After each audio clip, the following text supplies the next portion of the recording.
गांव के बाहर एक पुराना और डरावना बंगला था। इस बंगले के बारे में बहुत सुना जाता था कि यहाँ रात को भूतों की आवाजें सुनाई देती हैं। लोग इसे देखने के लिए डरते थे और बच्चे इसे देखकर डर जाते थे। लेकिन क्या ये सच है या बस एक फैला हुआ अफवाह है, इसे कोई नहीं जानता था। एक दिन गांव का एक नौकर ने बंगले में जाने का मन बनाया।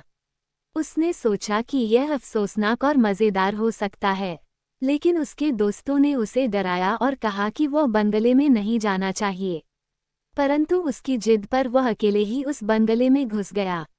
रात के साए में बंगले की भयानक छाया उसके सामने थी। उसका हृदय तेज धड़क रहा था, लेकिन उसने अपने आप को हिम्मत दी।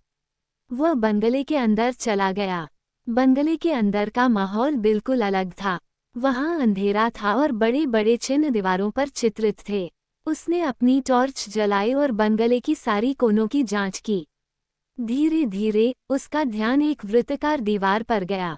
वो उस दीवार को देखता रह गया और फिर वह दीवार की ओर बढ़ा। वह दीवार के पास पहुंचकर चौंक गया, क्योंकि उस दीवार पर उसका अपना प्रतिबिंब था। वह चौंक गया, अपने विचारों में खो गया। बंगले में शांति थी, लेकिन उसका हृदय धड़क रहा था। उसने देखा कि वहां कोई और नहीं था, लेकिन उसका प्रतिबिंब वहां था। धीरे धीरे उसका ध्यान उस दीवार की एक छिद्र पर गया। छिद्र से कुछ रोशनी आ रही थी, जैसे कि कोई कुछ खोज रहा हो। वह धीरे धीरे उस छिद्र के पास गया और उसमें से देखने की कोशिश की। उसने अपनी टॉर्च को और अधिक बढ़ाया और उसने देखा कि वहां कुछ था।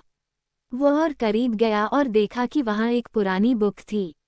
उसने वह बुक लिया और पढ़ने लगा। बुक में लिखा था, इस बंगले में एक राज छिपा है। जो भी इस